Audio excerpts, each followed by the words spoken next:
At the root or at the core of all suffering and longing is the illusion of self. Hello, everyone. I thought I'll speak a little bit about the illusion of the self and how it is very addictive in its approach. Now, this apparent self, or the I, or the me, or the you, whatever you could call it, is not a solid static entity. It is simply an illusion of the energetic, uh, it's an energetic expression or the illusion of the formlessness. And this self, this apparent self, or the seeking energy, as I like to call it, is this seeking energy is very, very addictive in its approach. It's constantly wanting, constantly trying to pull things towards it or to escape from what is. So it pulls like, and it's constantly wanting admiration, like constantly wanting praise.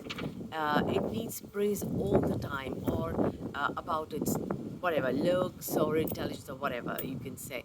It's constantly wanting this admiration and or constantly wanting to be the victim energy and saying, "Oh, I'm not good enough," or whatever.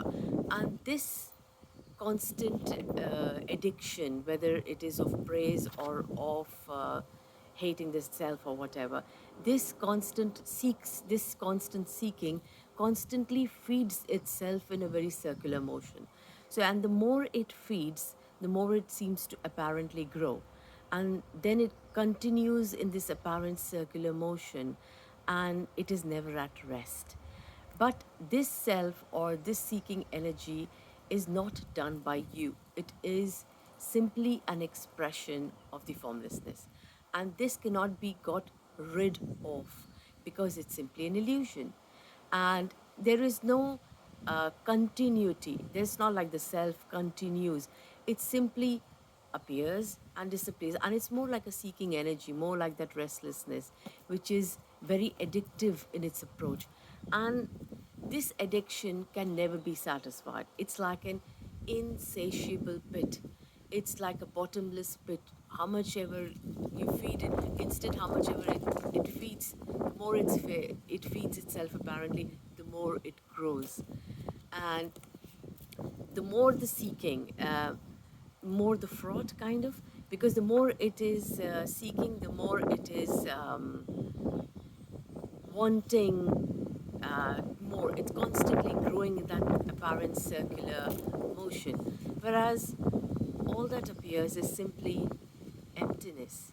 It's emptiness in flawless drape.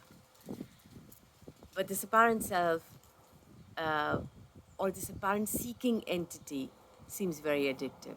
So that is why the root of all longing, and that is the apparent seeking energy, which is not done by the self or is not a separate self, but is the formlessness alone. Thank you.